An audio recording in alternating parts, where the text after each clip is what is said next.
할렐루야. 오늘도 성령님의 부르심 가운데 예배의 자리로 나오신 성도 여러분들을 환영합니다. 우리의 작고 연약함을 통해 일하시는 크신 하나님을 신뢰함으로, 또 그 부르심 앞에 순종함으로 오늘 예배 가운데 우리의 믿음의 결단을 올려드리길 소망합니다. 그 마음을 안고 함께 빛의 사자들이여 찬양하겠습니다.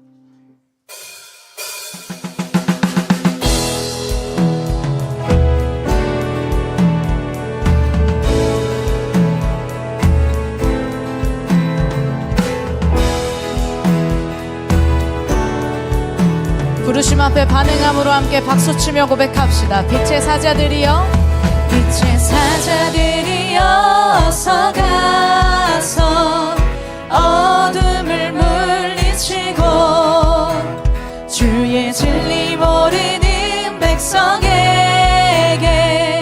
복음의 빛, 선한 사역 위하여, 선한 사역 위하여 힘을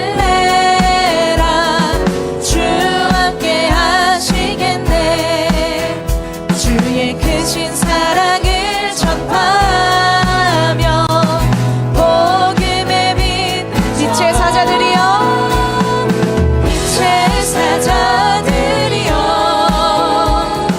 복음의 빛 비춰라. 죄로 어두운 밤 밝게 비춰라. 빛의 사자들이여. 아멘. 하나님 우리를 빛의 사자들로 부르신 줄 믿습니다. 함께 고백합시다. 주님 부탁하신 말, 주님 부탁하신 말 순종하. 아멘. 이 진리 전파라. 산을 넘고 물 건너 힘을 다해 복음의 빛, 동서남북 어디나 주님만 의지하고, 아멘. 눈어두어 못 보는 백성에게 복음의 빛, 빛의 사자들이여, 빛의 사자들이여, 복음의 빛 비춰라. 죄로 어두운 밤 밝게 비춰라. 다시 한번 빛의 사자들이여, 빛의 사자들이여, 복음의 빛 비춰라. 죄로 어두운 밤 밝게 비춰라. 빛의, 마지막으로 빛의 사자들이여, 빛의 사자들이여, 복음의 빛 비춰라.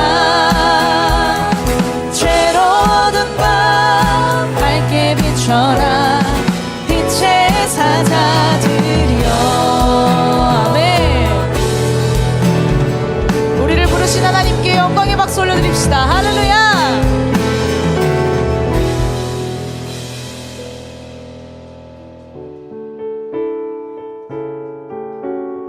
계속해서 우리를 붙드신 하나님 앞에 함께 찬양함으로 나아가길 소망합니다.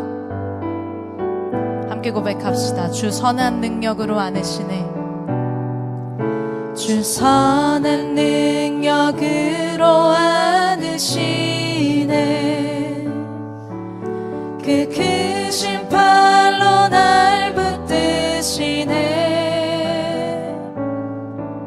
절망 속에도 흔들리지 않고 사랑하는 주 얼굴 구하리. 선한 능력으로 일어서리.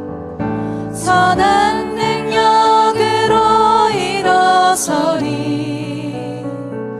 주만 의지하리. 믿음으로 우리 고대 안에, 우리 고대 안에 주 오실 그날 영광의 새날을 맞이하리. 2절로 함께 고백합시다. 이전의 괴로움, 이전의 괴로움 날 애워싸고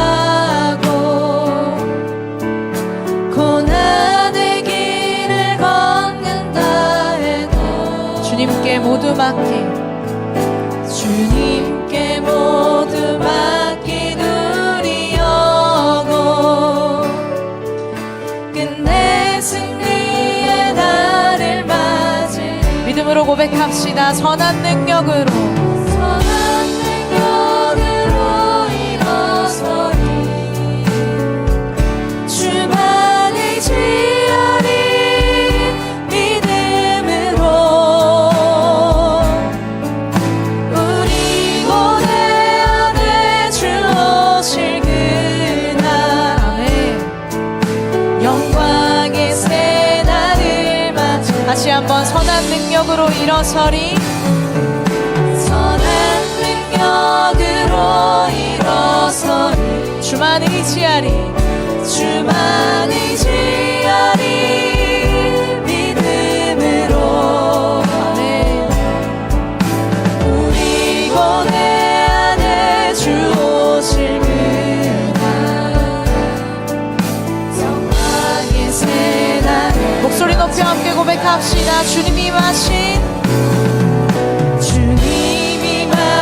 고난의 승자니 우리도 감사하며 받으리 주님의 남은 고난 채워가며 예수와 복음 위에 살 다시 한번 고백합시다. 주님이 마신 고난의 승자니 우리도 감사하며 받으리 아멘. 주님의 남은 고난 채워가며 예수와 복음 위에 살리라 예수와 복음 위에 살리라 예수와 복음 위에 살리라 예수와 복음 위에 살리라 예수와 복음 위에 살리라 믿음으로 고백합시다. 선한 능력으로 일어서리 주만 의지하리 주만 의지하리 믿음으로 아멘. 우리 고대 안에 주 오실 그날 영광의 새 날을 다시 한번 선한 능력으로 일어서리 선한 능력으로 일어서리 주만 의지하리 믿음으로 우리 고대 안에 주 오실 영광의 새 날을 맞이하리 영광의 새 날을 맞이 영광의 새 날을 맞이하리 영광의 새 날을 맞이 승리의 새 날을 맞이하리 승리의 새 날을 맞이하리 네.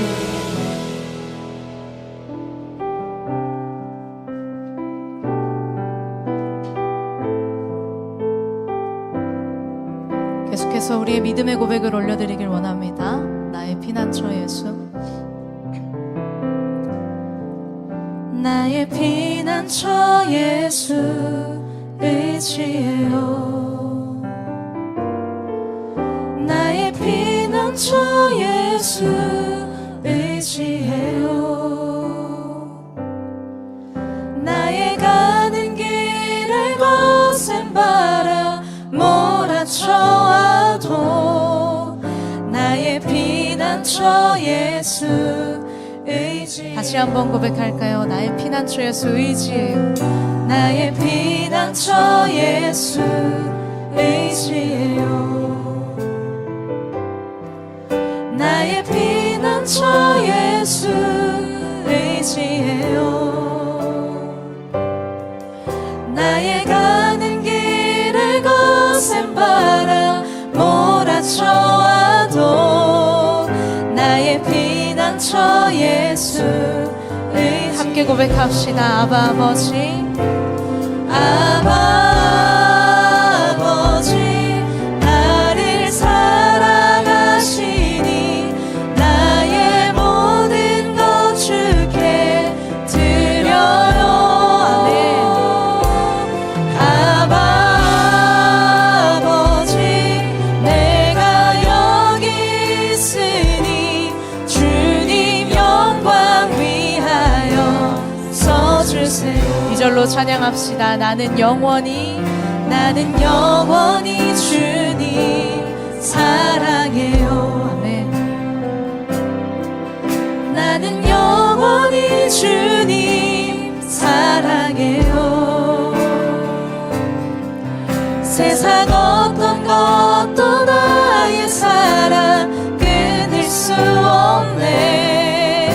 나는 영원히 주님 사랑해요. 아버지 나를 사랑하시니 나의 모든 것 주께 드려요. 아멘. 아버지 내가 여기 있으니 주님 영광 위하여 다시 한번 고백합시다. 아버지 나를 사랑하시니 나의 모든 것 주께 드려요. 아버지 내가 여기 있으니 주님 영광 위하여 주님 교회 위하여 써주세요. 주님 교회 위하여 주님 나라 위하여 써주세요. 주님 나라 위하여 써주세요. 아멘.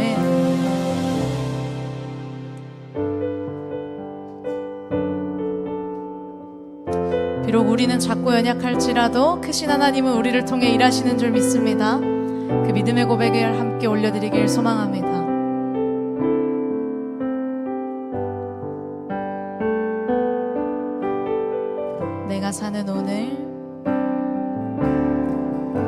내가 사는 오늘 걸어가는 이 길 당신의 뜻 안에 날 세우셨으니 인생의 바람에 내 삶은 들려도 주님의 손에 모두 다 맡기네. 힘겨운 시간을 견딜 수 있는 건 주의 은혜로만 설명할 수 있네. 이전에 보이신 진실하신 은혜 여전히 내 삶을 주의 은혜로 살게 하시네. 작은 나를 통하여 크신 주 일하시네. 하늘 아래 인생 주관하시네. 위기 앞에 내 눈은 선명히 주를 보니 완전하신 사랑 그 안에 나 거하네. 가사에 집중해서 다시 한번 고백합시다. 내가 사는 오늘 걸어가는 이 길 당신의 뜻 안에 날 세우셨으니 인생의 바람에 내 삶은 들려도 주님의 손에 모두 담아. 때론 힘겨운 시간이 찾아와도 힘겨운 시간을 견딜 수 있는 주의 은혜로만 주의 은혜로만 설명할 수 있네. 아멘. 이전에 보이신 진실하신 은혜 여전히 내 삶을 주의 은혜로 살게 작은 나를 하시네. 통하여 작은 나를 위하여 크신 주 일하시네. 하늘 아래 인생 주관하시네. 위기 앞에 내 눈은 선명히 주를 보리. 완전하신 사랑 그 안에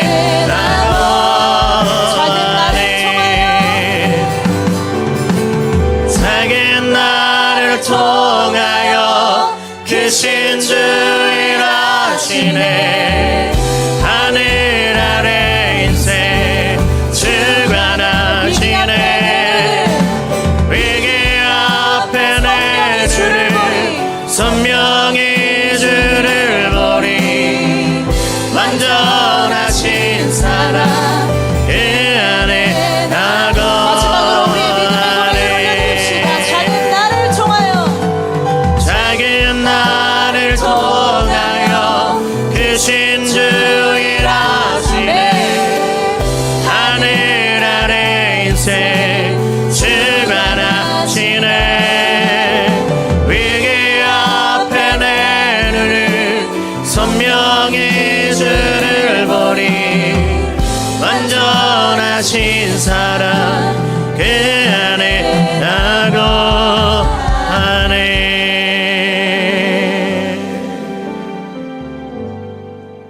내 영혼아 여호와를 송축하라. 내 속에 있는 것들아 다 그의 거룩한 이름을 송축하라. 내 영혼아 여호와를 송축하며 그의 모든 은택을 잊지 말지어다. 아멘. 그의 모든 은택을 잊지 말지어다. 아멘.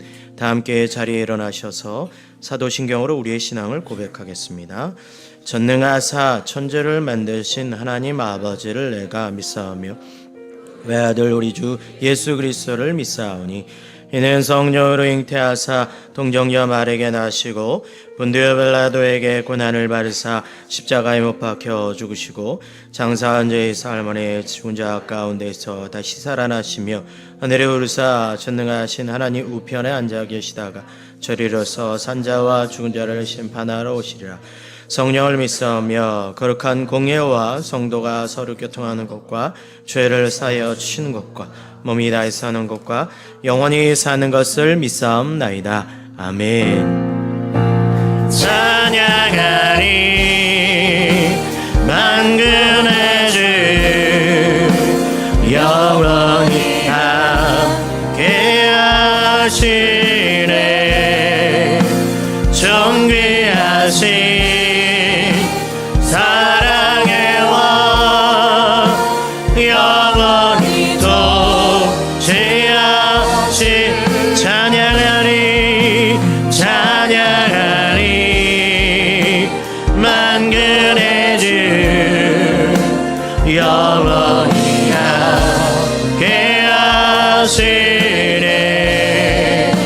존귀하신 사랑의 왕 영원히 통치하신 주님의 나라와 주님의 나라와 뜻이 나의 삶 속에 임하시며 주님 알기를 주만 보기를 소망해.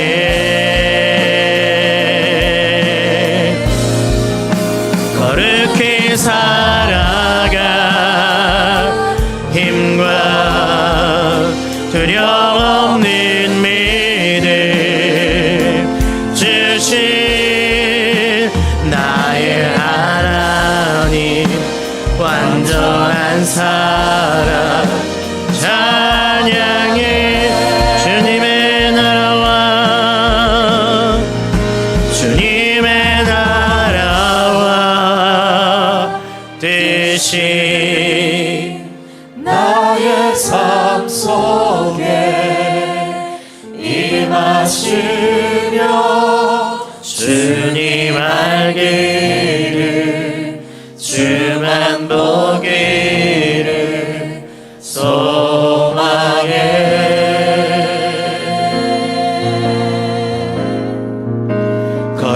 지켜 살아갈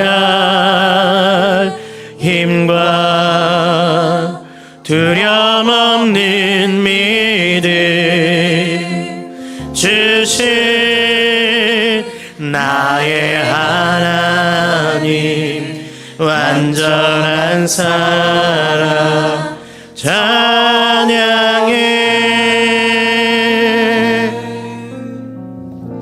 자리에 앉으시기를 바랍니다. 사랑하는 성도 여러분, 이 시간 가슴에 손을 얹고 주님의 보좌 앞으로 나아가기를 원합니다. 여호와께서는 자기에게 희망을 걸고 자기를 찾는 자에게 은혜를 베푸시겠다고 약속하셨습니다. 우리를 죄에서 구원하신 주님의 은혜 감사하며 이 어려운 가운데서도 우리를 지키시고 보호하시는 하나님의 은혜에 감사하며 이 시간 간절한 마음으로 은혜를 간구하기를 소망합니다. 저를 따라 기도하겠습니다. 주여 은혜를 주옵소서. 주여 은혜를 주옵소서. 주여 은혜를 주옵소서. 우리 다 함께 간절한 마음으로 기도합니다. 사랑의 아버지 하나님, 우리들을 그리스도의 십자가 보혈로 깨끗하게 하사 놀라운 용서의 은총을 허락하여 주신 것을 감사드립니다. 이제는 우리가 율법 아래 있지 아니하고 은혜 아래 있습니다. 더 이상 죄가 우리를 주관치 못할 것을 믿습니다. 이 시간 예배 가운데 임재하여 주셔서 드려지는 예배를 기뻐 받으시며 우리를 다시 한번 성령으로 강건하게 하여 주옵소서. 성령으로 충만하게 하여 주시옵소서.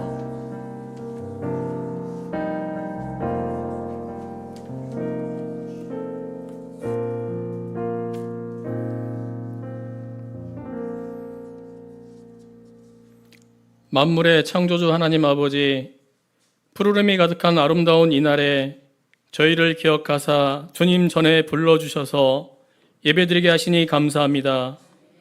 온 마음을 다해 감사와 찬양으로 주님께 영광 드리는 은혜의 시간이 되게 하여 주옵소서. 사랑의 하나님 아버지, 지난 한 주간의 삶을 돌아보며 저희들의 죄와 허물을 고백합니다. 온전한 그리스도인으로 살기보다 세상의 유혹 속에서 저희들의 아집과 교만으로 이웃에게 상처를 주고 주님의 뜻을 따르지 못했음을 고백합니다. 이 시간 저희들의 상한 심령을 십자가의 보혈로 모든 죄를 씻어주시고 잃어버린 구원의 기쁨과 감사를 회복시켜 주옵소서. 이 나라와 민족을 긍휼히 여기시고 호국 보훈의 달인 6월 이 땅에 평화가 임하게 하옵시고 나라를 위해 피와 땀을 흘린 이들의 숭고한 희생을 기억하고 그 유가족들에게 위로를 더하여 주옵소서. 사회, 정치, 경제 모든 부분에서 안정이 되게 하옵시고 위정자들이 하나님을 경외함으로 나라와 국민을 위해 온전히 나아가는 삶으로 인도하여 주옵소서.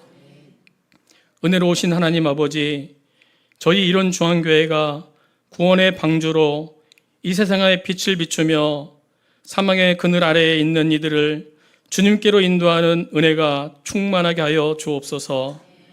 주님의 시선이 가는 곳에, 주님의 마음이 있는 곳에, 주님의 긍휼이 임하는 곳에 저희 이런 중앙교회가 동행하는 사랑과 믿음의 공동체로 온 마음 다해 저들과 함께 주님을 찬양하고 감사와 기쁨으로 나아가는 예배의 공동체로 세워 주옵소서. 육신의 아픔과 마음의 아픔으로 또 경제적인 힘듦 속에 있는 성도 있습니까? 친히 저희들을 주님의 권능으로 붙들어 주셔서 삶의 모든 묶임에서 풀리는 치유와 회복이 임하는 은혜를 주옵소서. 이 시간 단위에 세우신 주의 종을 성령의 능력으로 붙들어 주옵시고 주의 종의 입을 통하여 선포되는 하나님의 말씀이 우리의 영과 혼을 찌르는 생명의 말씀이 되게 하옵시고 저희들의 심령이 변화되어 세상에서 승리하는 은혜를 누리게 하옵소서. 예배를 위해 여러 곳에서 섬기는 이들을 기억하여 주옵시고 오직 예수님만 바라보며 나아가는 우리 모두가 되게 하옵소서.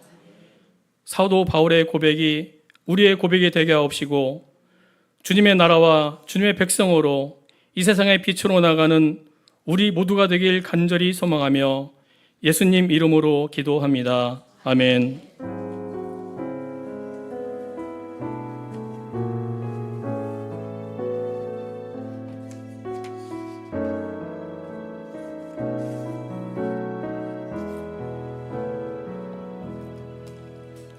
아멘. 이 시간 봉헌 찬송 370장 주 안에 있는 나에게 찬양하겠습니다.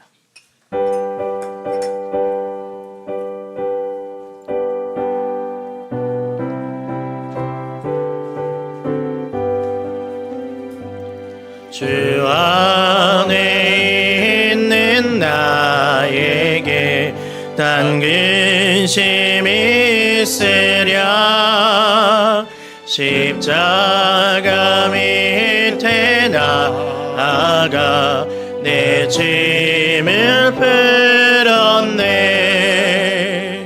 주님을 찬송하면서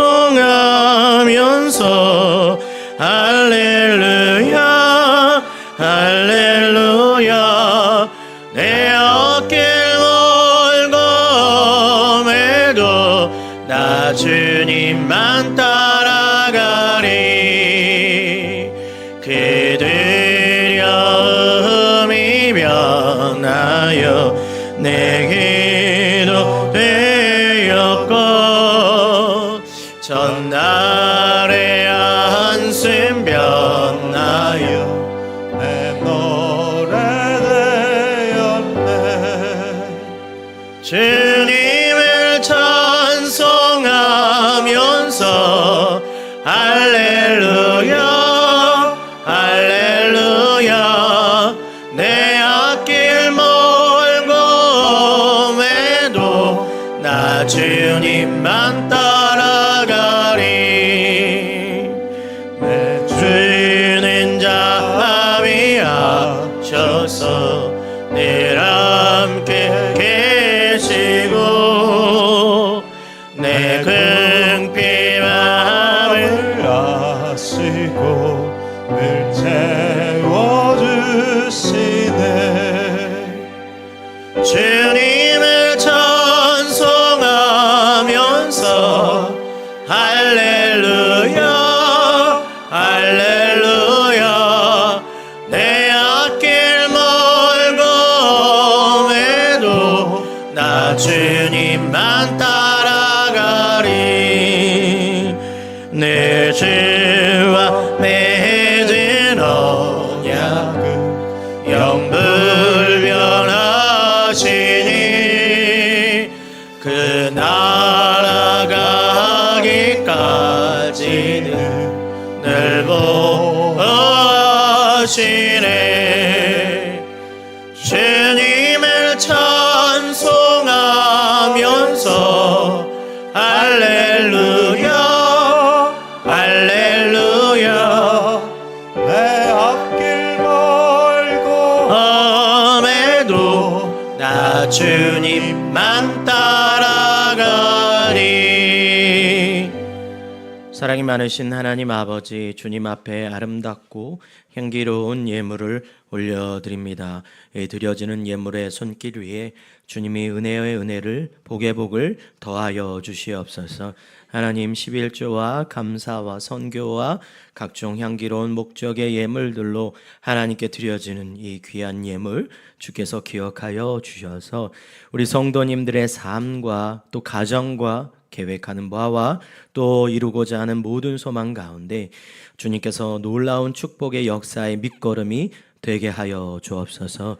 하나님 형통의 복을 허락하여 주시고 축복의 복을 허락하여 주시며 누르고 넘치는 은혜를 허락하여 주시옵소서. 그래서 이 예물의 아버지 하나님 주님의 몸된 교회의 비전으로 또 몸된 교회의 귀한 온전한 예물로 사용되게 하셔서 아버지 하나님께서 주신 놀라운 예배와 다음 세대와 훈련과 선교와 회복과 치유를 위한 우리 소그룹의 각종 비전을 향해 주님께서 이 예물을 통해 놀라운 비전을 허락하여 주시옵소서. 역사하여 주시옵소서. 함께하여 주시옵소서. 예수님의 이름으로 기도합니다. 아멘.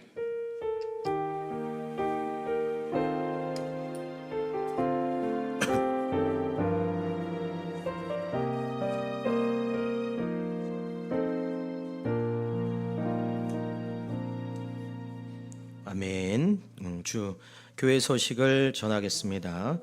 오늘 나가실 때 떡이 있습니다. 우리 백영진 집사님 부부 쌍둥이 이름이 시온, 하온입니다.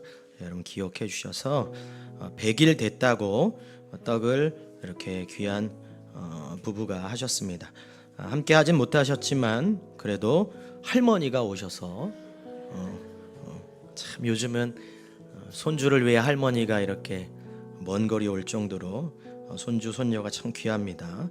그래서 할머니가 오셔서 떡을 섬기셨으니 여러분 감사 인사는 엄마 아빠가 없으니 할머니께 인사하면 되겠습니다. 그리고 100일 됐고 그 이후도 우리 시온이 하온이가 잘 건강하게 커서 우리 몸된 일원중앙교회 와서 축복기도 받는 그날까지 우리 함께 기도했으면 참 좋겠습니다. 우리 여름 사역이 이제 준비하고 기도하는 가운데 있습니다. 주보를 참조하셔서 청년부, 주일학교, 또 중고등부 수련회 이렇게 했는데요.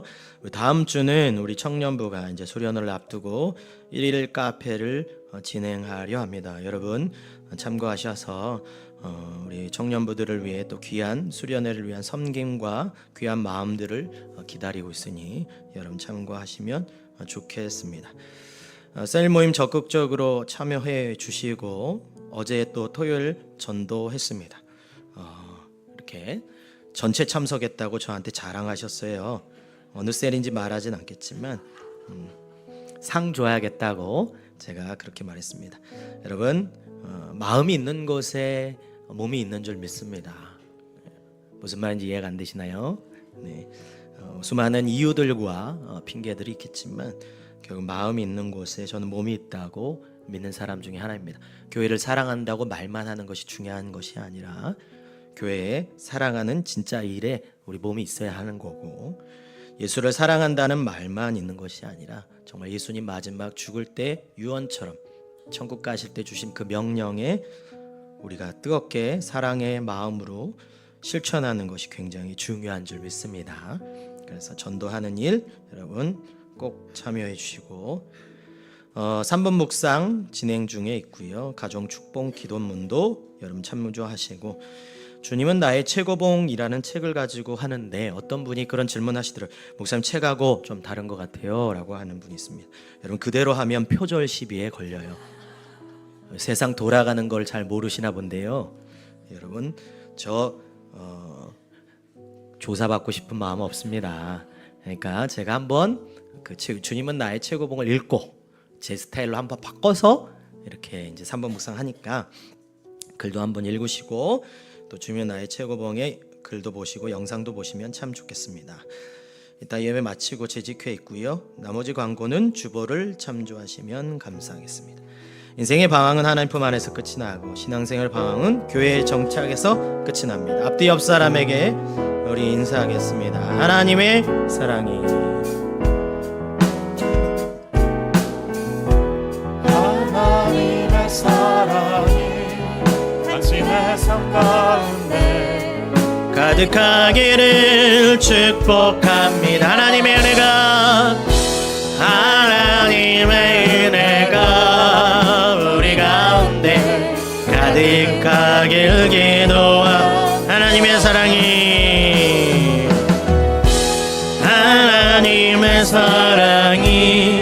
당신의 삶 가운데 가득하기를 축복합니다. 하나님의 은혜가 우리 가운데 가득하길 기도합니다. 우리 하나님께 영광의 박수 할렐루야. 오늘 하나님 말씀은 빌립보서 1장 19절에서부터 21절까지의 말씀입니다. 빌립보서 1장 19절에서부터 21절까지 말씀. 제가 가진 성경책은 신약 성경 318페이지에 있습니다. 우리 세 절이니까요. 우리 합독하여 읽겠습니다. 이것이 너희의 간구와 예수 그리스도의 성령의 도우심으로 나를 구원에 이르게 할 줄 아는 거로 나의 간절한 기대와 소망을 따라 아무 일에든지 부끄러워하지 아니하고 지금도 전과 같이 온전히 담대하여 살든지 죽든지 내 몸에서 그리스도가 존귀하게 되게 하려 하나니 이는 내게 사는 것이 그리스도니 죽는 것도 유익함이라. 아멘. 할렐루야. 오늘도 주님의 귀한 은혜가 있기를 주의 이름으로 소망합니다. 우리는 늘 내일을 준비하고 생각하고 계획하며 살아갑니다.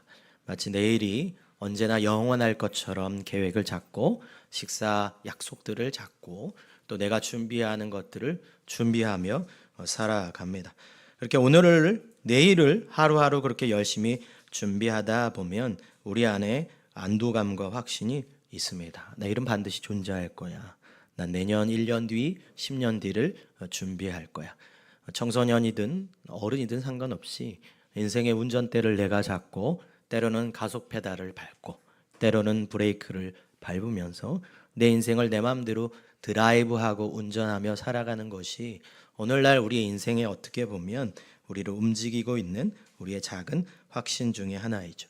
근데 우리가 인생을 살아가다 보면 우리의 인생이 생각만큼 늘 계획대로 흘러가지 않음을 보게 됩니다. 어떤 전조 증상이나 어떤 뭐랄까요, 그런 조그만한 그런 이유들이 등장하는 것이 아니라 갑자기 어느 순간에 당연하고 여기는 것들이 한순간에 무너질 때가 우리는 만나게 됩니다. 그러다 보면 우린 준비하지 못했던 질문들을 끊임없이 되뇌일 때가 참 많죠. 미국의 작가인 조앤 디디온이라는 사람이 있는데 이 사람이 남편과 참 행복하고 아름다운 그런 삶을 살다가 갑자기 남편이 심장마비로 죽게 돼요.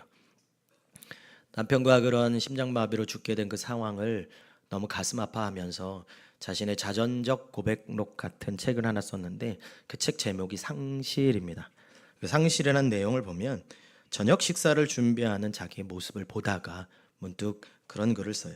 삶은 빠르게 변한다. 삶은 순간에 변한다. 저녁을 먹으러 자리에 앉는 순간 내가 알던 삶이 끝났다.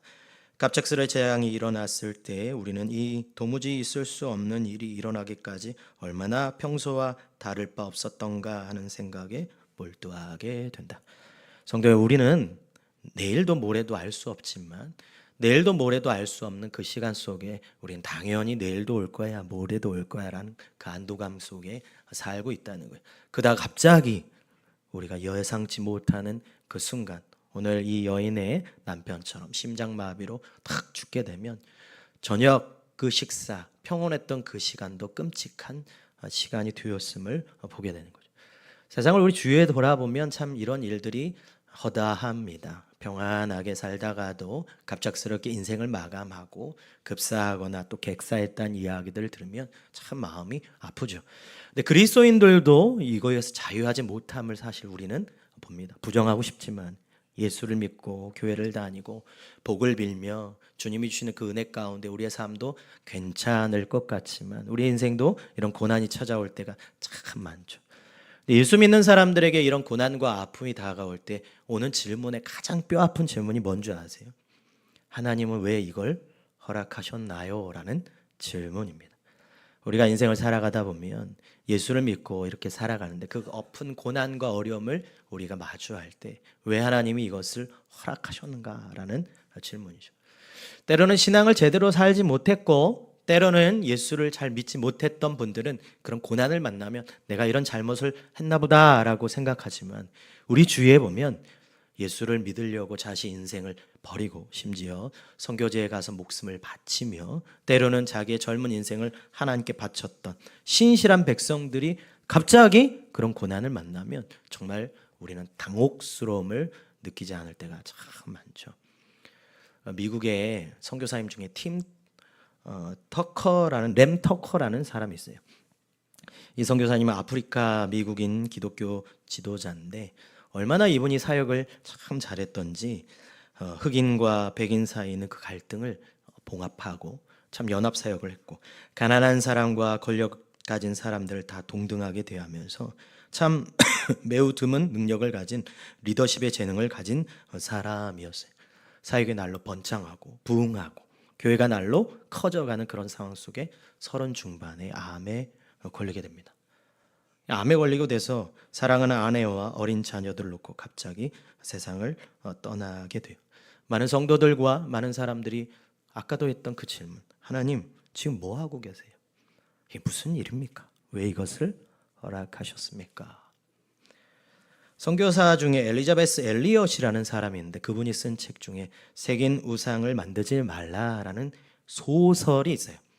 그 소설의 이야기는 남미의 정글에 간 한 원주민 부족을 자신의 목숨을 바친 한 여성 선교사님의 사역인데, 이 선교사님이 사역을 하기 위해서 열심히 사역하다가 결정적이고 절정적으로 정말 그 선교가 폭발적으로 부흥하는 딱 그 시점에 그 선교사님을 돕던 스페인어와 영어와 그 부족의 언어를 동시에 구사했던 한 통역자가 갑자기 죽게 돼요.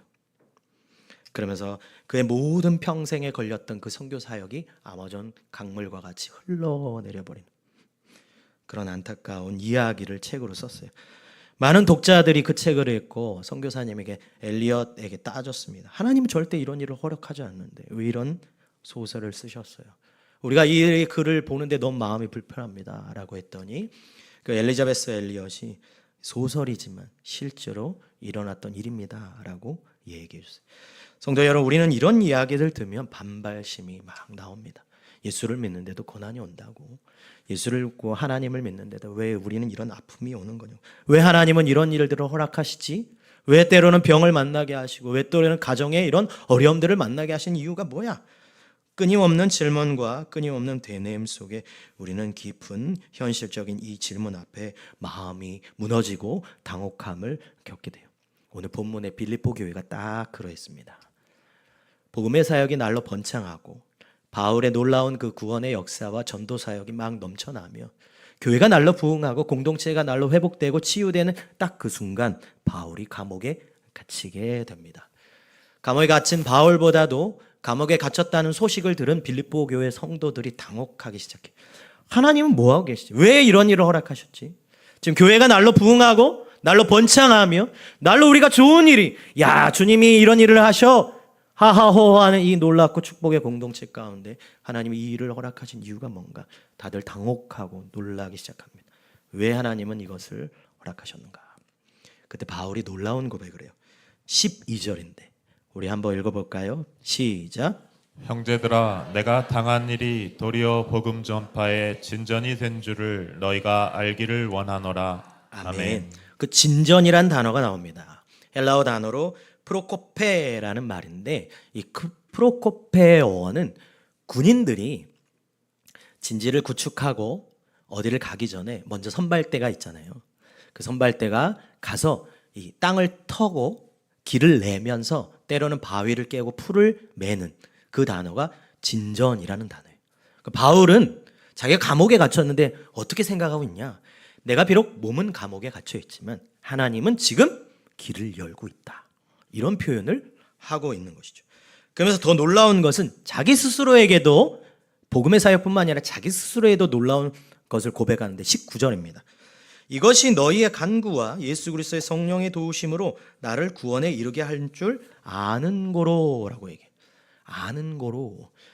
구원이라고 말하는 이 헬라어 단어 소테리아는 개인적인 구원도 있지만 하나님께서 이 바울이라는 사람을 어떻게 이끌어 가실지를 본인이 얘기하고 있으면서 구원에 이를 줄 아는 거로라는 이 단어, 헬라어 단어가 오이다라는 것인데 하나님께서 보여줘서 아는 것이 아니라 하나님이 지금 일하고 계신 것을 안다라고 표현하고 있는 거예요. 바울은 감옥에 갇혀 있지만 빌립보 성도들은 갇혀 있는 바울을 봤다면 바울은 자기는 갇혀 있지만 여전히 일하고 있는 하나님을 바라보고 있으면서 야, 지금 복음 사역에 닫혀 있는 것이 아니라 먼저 선발대로 가신 하나님이 땅을 터고 진지를 구축하는 그 일을 하고 계시고 개인적으로 나에게는 이 구원의 역사를 하고 계심을 말하고 있는 것이죠. 그래서 오늘 본문을 향해 어느 우리 복음주의 학자가 굉장히 멋있는 말을 해요. 제가 한번 읽어드릴게요. 하나님께서는 당신의 백성들이 겪는 모든 형편 속에서 거룩한 연금술을 행하신다. 그분은 사탄이 교회를 가두기 위해 만든 감옥의 쇠창살을 도리어 복음을 전파하는 확성기로 바꾸시고 성도가 맞이하는 절망의 납덩어리를 가장 순결한 정금 같은 구원의 은혜로 변화시키신다. 성도 여러분, 연금술을 하나님이 행하신다는 거예요. 여러분, 예전에 과거의 고대인들은 납덩어리를 금덩어리로 만들 수 있다고 생각했어요. 실제로 그런 일은 벌어지지 않았지만, 근데 오늘 성경학자가 말하기를 하나님께서 바울을 통해서 거룩한 금덩어리로 만드는 그 염금술을 행하고 있는 과정을 보여주고 있다는 거죠. 구약의 대표적인 인물이 바로 요셉이죠. 하나님께서 요셉에게 꿈을 꾸게 하셨어요. 비전을 주셨습니다.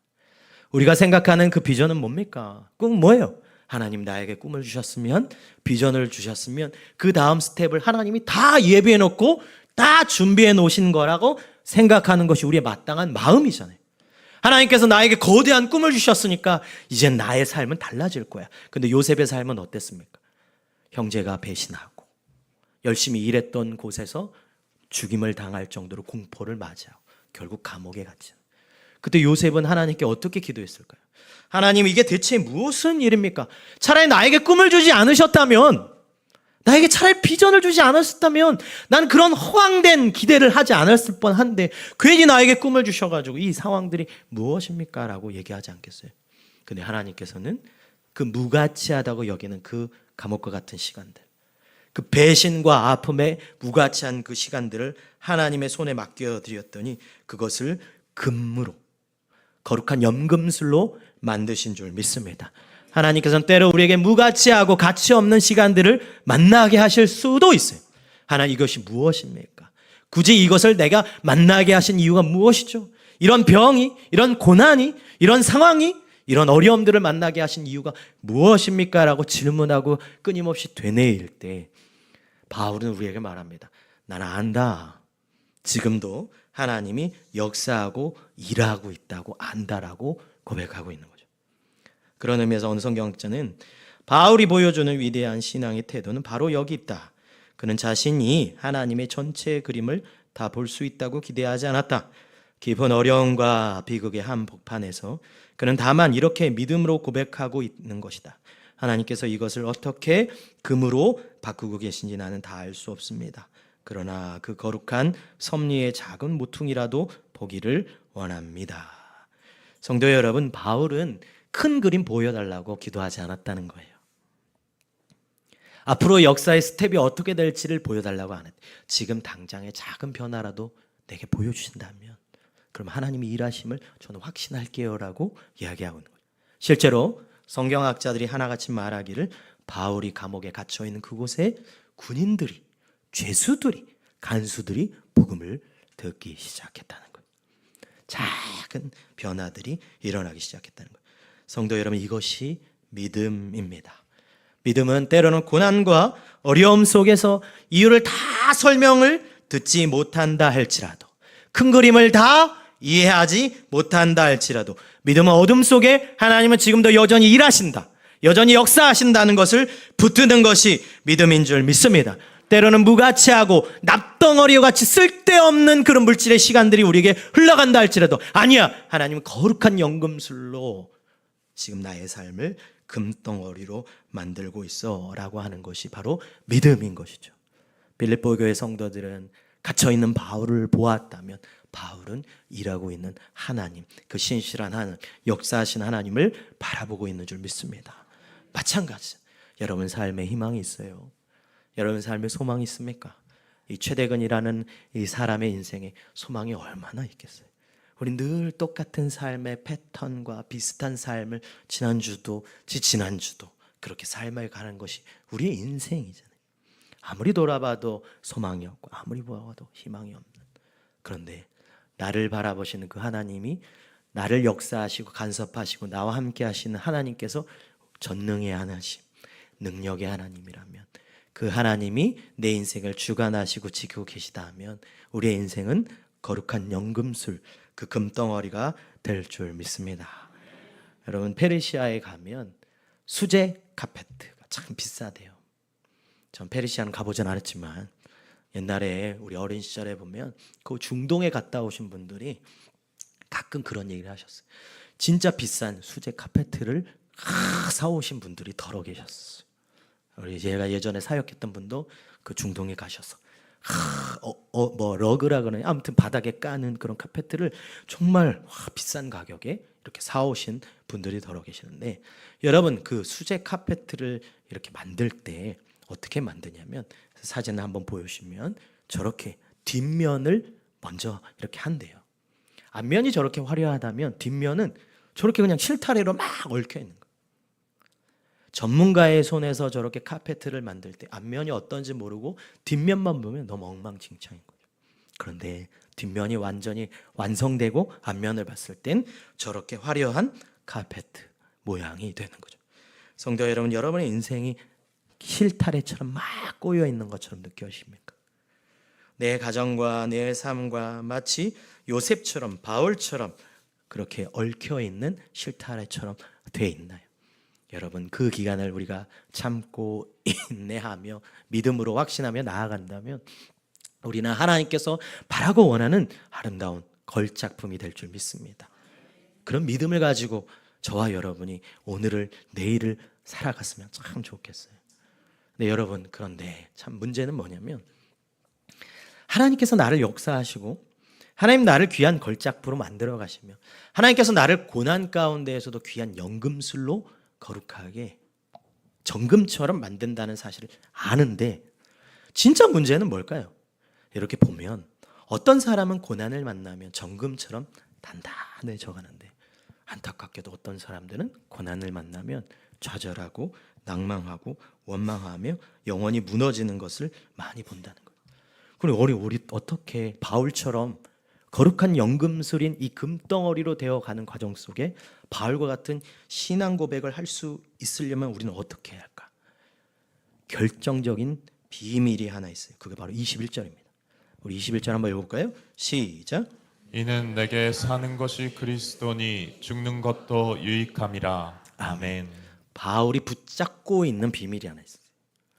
고난을 다 같이 만나는데, 세상 사람도 고난도 만나고 예수 믿는 사람도 고난을 만나는데, 어떤 사람은 고난 만날 때 정금처럼 멋있어지고 어떤 사람은 고난을 만났을 때 불평과 원망과 좌절로 영원히 속박 가운데 완전히 망가지는 그 이유는 뭔가? 라고 할 때 21절이 있다는 거예요. 뭐냐?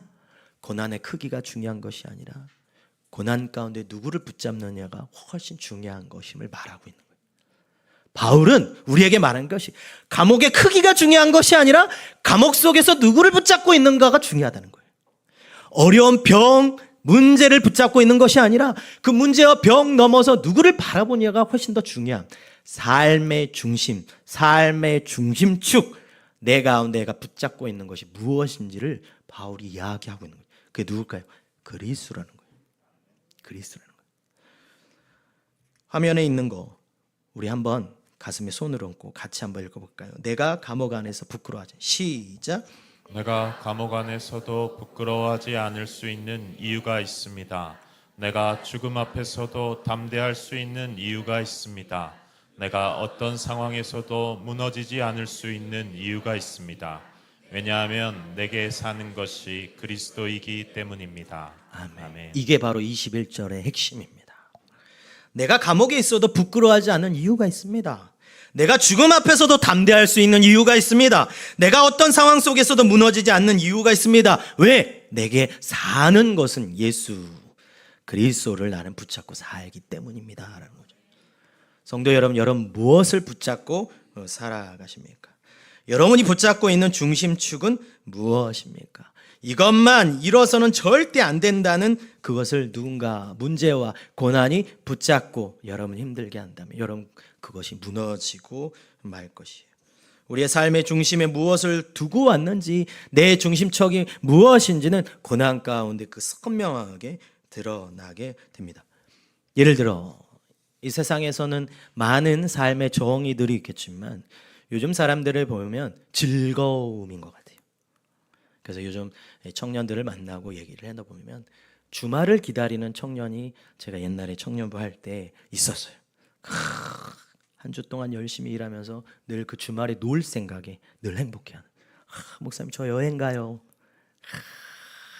연차 쓰고 월차 땡겨서 저 여행 갑니다.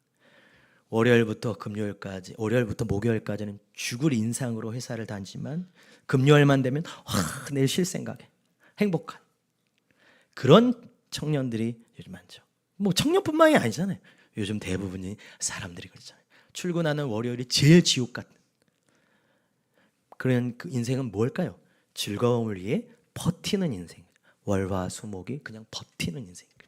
근데 그 청년이 발을 다쳤어요. 여행을 다 준비해 놓고 어디 가서 뭐 서핑을 하고 보드를 타고 막 즐거운 것을 생각하고 살아가다 다리를 다치니까 그 인생에 뭐가 찾아온지 아세요? 우울이 찾아오는 거예요. 핸드폰을 보니까 친구들은 불금이야, 주말이야, 너무 좋아라고 하는데 자기는 침대에 누워서 다리를 바라보고 있으니 속상한 거죠. 무엇을 말하는 거예요? 그 청년의 인생은 딱 하나의 목적이 있어요. 내 인생의 목적은 이것을 기다렸다가 느끼는, 참다가 느끼는 즐거움이야. 근데 그 즐거움을 누군가 뺏어버리면 너무나도 힘든 것이 그 인생인 것이죠. 요즘 사람들의 또 인생의 정의, 삶의 목적이라면 강함인 것 같아요. 약한 척하면 안 되는 것 같아요. 내 속에 있는 것들 다 드러낼 수 없는. 우리 교회 성도님들은 맨날 성경만 보고 기도하시기에 영화는 잘 안 보시겠지만 요즘에 굿윌 헌팅이라는 영화가 다시 이렇게 재급봉되고 있어요. 저는 개인적으로 참 감동을 뭐랄까요? 참 은혜 받은 영화 중에 하나인데 저게 이제 윌리라는 청년이 저기 나옵니다. 근데 윌리라는 청년이 머리가 굉장히 비상하고 똑똑해요. 웬만한 어려운 수학 문제도 막 풀 정도로. 그런데 어린 시절 학대를 당하고 버림을 많이 당해서 여기에 상처가 너무 심한 거예요. 사람들이 조금이라도 다가오면 굉장히 거친 언행과 부정적인 말로 막 몰아붙이는 거죠. 근데 저기 나오는 이제 교수님이 숀인데 그 심리학 교수님이 이 청년에게 다가가기 시작합니다. 그러면서 이 청년에게 딱 했던 말이 그거였어요. 네 잘못이 아니야. 네 잘못이 아니야. 근데 그 잘못이 아니란 말이 처음에는 부정하고 거부했지만 나중에는 그 교수님 앞에서 막 허우하고 흐느끼며 울기를 시작해. 이 청년에게는 이 윌이라는 사람에게는 세상의 삶의 정의는 딱 하나예요. 내가 약해 보이면 세상은 나를 잡아먹을 거야. 내가 약해 보이면 절대 안 되었어. 근데 그 약함을 내려놓고 자기의 민낯을 드러내며 네 잘못이 아니야라는 그 말이 와닿는 순간 그 모든 것들이 사라지기 시작합니다. 성도 여러분, 오늘날 시대에 강해야 한다고, 내가 강하지 않으면 세상을 살 수 없다고, 내 약함을 절대 세상에 드러내면 안 된다고 그 민낯을 숨기며 살아가는 사람들이 오늘날 참 많습니다. 그런데 그 강함을 세상에 탁 꺾어버릴 때 저렇게 심리학자가 마음을 어루만지는 것이 아니라 여러분의 그 강함을 팍 무너뜨릴 때, 여러분의 가장의 무게의 어깨를 팍 꺾어버릴 때 그걸 견디지 못하는 사람들을 우리 너무 많이 보잖아요. 여러분 요즘 심심치 않게 뉴스 같은 데 보면 어떤 일이 벌어지나요?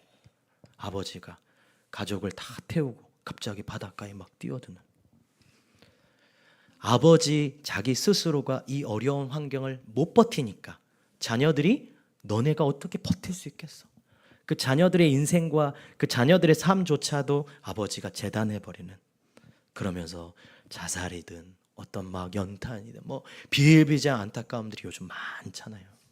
그게 뭡니까? 꺾이는 순간 그 인생의 모든 것들이 무너지는 것을 우리 보게 되는 거죠. 또 어떤 사람들은 윤리적이고 도덕적인 것, 나 죄 없이도 사는 사람이야, 이런 생각을 하며 살아가는 그런 사람들도 있죠.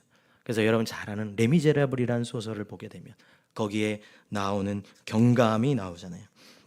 자베르라는 경감이 오히려 그 주인공을 향해서 오히려 장발장 때문에 오히려 자기의 목숨을 바쳐버리는, 난 저 사람보다 훨씬 윤리적이고 저 사람보다 훨씬 도덕적이라고 생각했는데 그것이 무너져 버리는 모습을 보게 되는 거죠.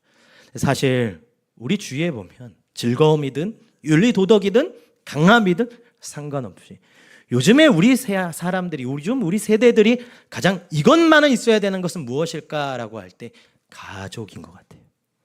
주위에 보면 자녀인 것 같아요.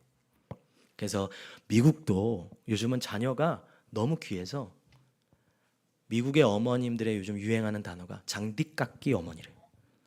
요즘 우리 한국의 어머니는 불도저 어머니라면 잔디깎기 어머니. 그러니까 애가 살아감에 있어서 어떤 잔디도 허용치 않겠다. 다 깎아주는. 자녀를 위해 자기의 모든 시간과 물질과 재정을 다 투입하는 불도저 어머니와 그래서 자녀를 위해서, 가정을 위해서 이것만큼은 내가 내려놓을 수 없어 라는 것들이 있다는 거죠. 근데 만약에 고난과 어려움 속에 그것을 흔들어 제끼면 우리는 그 중심축이 무너지게 되는 거예요. 그러면 앞에 말했던 빌립보 교회 성도처럼, 또 앞에 말했던 수많은 선교사님들을 바라봤던 그리스도인의 아픈 모습처럼 하나님 왜 이렇게 하셨나요? 어떻게 이것을 허락하셨습니까? 라고 우리는 깊은 질문을 맞을 수밖에 없는 거죠. 바울은 그때 그런 고난을 만나는 사람들을 향해, 그런 아픔을 만나는 사람들을 향해 우리에게 반드시 조언하는 비밀은 무엇일까요? 22절, 21절 다시 읽어볼까요? 시작. 이는 내게 사는 것이 그리스도니 죽는 것도 유익함이라. 아멘. 우리가 사는 것도 죽는 것도 건강도 사역도 안정도 실패 앞에서 우리가 무너지는 것이 아니라 예수가 우리를 붙잡고 예수와 함께 동행하며 중심축이 예수 그리스도라면 우리는 흔들리지 않고 이 길을 걸어갈 줄 믿습니다. 내일도 모레도 우리가 마주하는 그 인생, 우리에게 어떤 것들이 펼쳐질지 우리는 알 수 없어요. 즐거움도 있을 수 있고 고난도 있을 수 있습니다. 하지만 내 인생에 있어서 즐거움만 있어야 돼라는 사람들은 어려움과 고난을 만나면 넘어져요. 내 인생에는 강해야 돼라고 할 때 내 인생을 강한 것을 부러뜨리고 나를 약하게 만드는 사람을 만나고 환경을 만나면 나는 무너집니다. 내 인생은 가족뿐이야 라고 생각할 때 우리 가족에 누군가 우환을 겪고 병을 겪으며 가정의 단절과 아픔을 겪는 사람은 하나님 앞에 원망하고 떠나버리게 되는 거예요. 그런데 그 모든 고난 가운데 우리 중에는 정금과 같이 단단하고 멋지게 요셉처럼 성장하는 사람들이 있다는 거예요. 그 비밀은 무엇이냐? 고난의 크기와 고난의 무게가 중요한 것이 아니라 그 중심에 누가 있느냐, 누굴 붙드냐, 바울이 다시 우리에게 도전을 주고 있는 줄 믿습니다. 성도 여러분, 이 문을 나가고 한 주일을 살아갈 때 세상은 끊임없이 여러분에게 물을 거예요. 너의 중심축은 누구냐? 너의 무게중심은 누구냐? 너를 붙잡고 있는 것은 누구냐? 라고 할 때 우리 예수 그리스도를 붙잡기를 주의 이름으로 소망합니다. 눈에 보이지 않아도, 눈에 보이지 않아서 때론 내 마음이 속상하고 내 마음 환경이 무너진다 할지라도 내 중심축은 예수라고 붙잡고 나간다면 우리는 어떤 사람들은 이 고난을 어떻게 이겼을까라고 할 때 그 비밀을 자신 있게 내가 사는 곳은 예수 그리스도라고 고백하는 우리 모두 되기를 주의 이름으로 소망합니다. 말씀을 맺도록 할게요. 대양을 항해하는 거대한 배도 그렇고 하늘을 나는 항공기도 그렇고 큰 파도를 만나고 큰 기류를 만나잖아요. 그러면 이 비행기가 배가 수평을 유지하면서 날아갈 수 있는 가장 큰 이유가 뭐냐면 자이로스코프라는 중심축이 있어요. 저것이 있어요. 저 가운데 중심축이 막 이렇게 막 돌아가도 그 가운데 중심축이 그 기준으로 딱 잡고 있대요. 사방에 파도가 몰아치고 거친 풍랑이 몰아쳐도 저 중심축이 가운데 딱 있기 때문에 흔들리지 않고 목적지까지 갈 수 있다고 해요. 성도 여러분, 우리 인생의 차가운 바다도 만나고 풍랑도 만나며 어려움도 만나고 때로는 바울처럼 차가운 쇠사슬의 한복판에서 감옥에 갇히는 일도 있을지 모르겠습니다. 그때 우리는 하나님 왜 이것을 허락하셨나요? 왜 나에게 이런 아픔을 허락하셨습니까? 쇠사슬에 묶여있는 우리의 인생 가운데 쇠사슬에 묶인 나를 바라보고 그 감옥을 바라보며 힘들어하는 우리의 모습이 오늘날 현대를 살아가는 그리스도인의 모습일지 모르겠어요. 당시 빌립보 교회 성도들도 그런 바울을 바라봤어요. 근데 바울은 멋지게도 내게 사는 것이 그리스도니 죽는 것도 유익함이라. 내가 감옥에 갇힌 것도 내가 당당할 수 있는 이유는, 내가 이 고난 앞에서도 넘어지지 않는 이유는, 내 풍랑과 아픔 속에서도 넘어지지 않는 이유는 예수 그리스도가 나를 붙잡고 있기에, 예수 그리스도가 나와 함께 하기에, 예수 그리스도가 지금 너희들의 눈에는 보이지 않지만 지금 일하는 것을 내가 확신하기에 내 앞에 있는 진지를 구축하기 위해서 진전하고 전진하신 하나님이 내 앞에 있기에 나 흔들리지 않아. 내 중심축은 예수 그리스도야 라고 말하고 있는 것이. 성도 여러분, 고난을 만나고 있으면 하나님께 물어보십시오. 하나님, 나의 중심축이 하나님이 아니었습니까? 역경과 어려움을 만나고 있고 경제적인 어려움 속에 자녀의 문제를 놓고 여러분 질문하세요. 내 중심축이 하나님이 아니었습니까? 그렇다면 하나님이 여러분이 응답하실 거예요. 그리고 내 중심축을 다시 예수 그리스도로 집중할 때 하나님이 여러분을 사용하실 줄 믿습니다. 요셉처럼, 바울처럼 지금이 우리가 닫혀있고 멈춰있는 것처럼 보일지 모르겠지만 하나님 지금도 일하고 계시고 역사하신다는 사실을 반드시 기억하기를 주의 이름으로 소망합니다. 그런 의미에서 우리 이 찬양을 부르며 나아갔으면 좋겠는데 우리 후렴구만 불렀으면 좋겠어요. 나는 일어섭니다. 더 이상 내 삶에 아픔이 아프게 두지 않겠습니다. 여러분, 이 고백을 듣는데 참 마음이 동해했습니다. 오늘날 많은 성도들이 아픔이 두게 살잖아요. 그 아픔의 자리에 예수를 두길 원합니다. 하나님을 두길 원해요. 나는 일어섭니다. 더 이상 내 삶의 아픔이 아프게 두지 않겠습니다. 우리 같이 좀 불러줬으면 좋겠습니다. 일어섭니다. 더 이상 내 삶의 아픔이 아프게 두지 않겠습니다. 나는 예배합니다. 내게 약속하신 그 자리로 다시 한번 나아갑니다. 나는 일어섭니다. 나는 일어섭니다. 더 이상 내 삶의 아픔이 아프게 두지 않겠습니다. 나는 예배합니다. 내게 약속하신 그 자리로 다시 한번 나아갑니다. 우리 다 같이 일어나서 두 손 들고 나는 일어섭니다.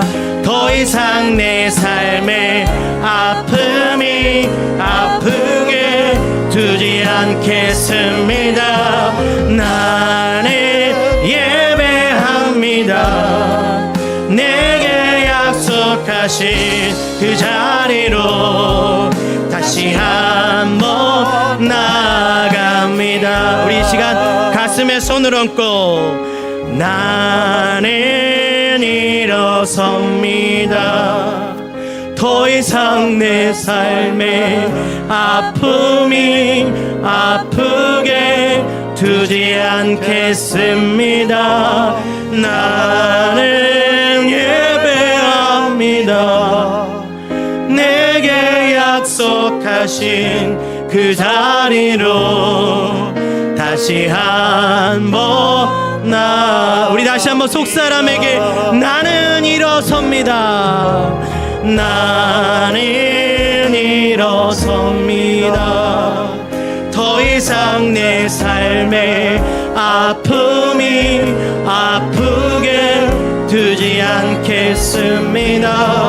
나는 예배합니다.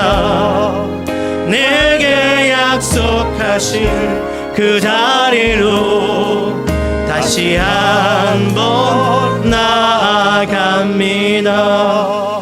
이 시간 우리 가슴에 손을 얹고 기도의 보좌 앞으로 나아가기를 소망합니다. 우리 눈에 보이지 않는 이 어려운 환경 속에서 어떻게 바울을 감옥에 갇힐 수 있게 하십니까? 라는 빌립보 교회 성도들의 고백처럼 하나님 왜 이 고난을 허락하셨나요? 라고 질문하는 그 성도들의 고백처럼 우리는 고난과 환경과 상황 속에 거기에 함몰되어 나아가지만 바울은 오히려 다른 것들을 비밀을 얘기합니다. 하나님 지금도 진전하고 계셔. 지금도 이 구원을 이루어가고 계셔. 그리고 지금도 우리 눈에 보이지 않지만 나는 알아. 하나님은 역사하고 일하고 계신다는 것을, 믿음은 그것을 붙잡는 것입니다. 눈에 보이는 것이 아니라 지금도 일하시는 하나님을 붙잡는 것이고, 지금도 붙잡고 나아가는 주님의 역사하심을 붙잡는 것이 믿음인 줄 믿습니다. 오늘 우리 결단합시다. 주님, 나 일어서겠습니다. 아픔이 아프게 내 마음을 지배하는 것이 아니라 예수 그리스도, 나의 사는 이유는 예수라, 나의 사는 이유는 예수라고 내 마음에 선언하겠다고. 그래서 주님이 나에게 허락하신 그 약속의 자리까지, 그 약속의 자리까지 당당하게 믿음으로 걸어가겠다고 우리 간절한 마음으로 주여 한번 부른 후에 통성으로 기도하며 나아가겠습니다. 주여, 아버지 하나님, 우리에게 허락하신 그 고난 속에 원망과 좌절과 아픔으로 나아가는 아버지의 그 연약함을 우리가 봅니다. 주여 아버지 하나님, 우리 마음속이 흔들립니다. 중심축이 무너집니다. 하나님, 왜 이것을 허락하셨어요? 하나님, 왜 이것을 허락하셨어요? 라고 반문하고 고민하는 빌립보 교회 성도들을 향해서 바울이 말합니다. 그렇지 않다. 지금 눈에 보이지 않지만 하나님 지금도 일한다. 나는 확신한다. 나는 확신한다. 나는 확신한다. 나는 확신한다. 바울의 그 믿음의 고백 속에 우리도 아버지와 믿음의 확신이 있게 하여 주옵소서. 믿음의 확신이 있게 하여 주옵소서. 확신 있는 믿음을 가지게 하여 주옵소서. 주님 도와주옵소서. 아버지 역사여 주옵소서. 주님 도와주셔서 하나님이 주시는 그 믿음, 아버지 믿음을 붙잡고 나아가기 원합니다. 무엇보다도 아버지, 내가 사는 것은, 내게 사는 것은, 내게 사는 이유는 그리스도다. 아버지, 감옥에 갇힌 것도 아니요, 환난과 풍파 어려움 속에 갇힌 이유도 아니라 예수 그리스도의 힘을 고백하며 나아가게 하여 주옵소서. 아버지, 고난과 역경 속에 내 중심축이 예수의 힘을 아버지가 믿고 나아갈 때 우리에게 아버지 하나님, 내 삶에, 내 마음에 아픔이 되지 않도록, 내 마음에 예수가 될 수 있도록 기도하는 우리가 되게 하여 주옵소서. 나는 일어섭니다. 더 이상 내 삶에 아픔이 아프게 두지 않겠습니다. 나는 예배합니다. 내게 약속하신 그 자리로 다시 한번 나아갑니다. 나는 일어섭니다. 결단합니다. 나는 일어섭니다. 더 이상 내 삶에 아픔이 아프게 두지 않겠습니다. 나는 예배합니다. 내게 약속하신 그 자리로 다시 한번 나아갑니다.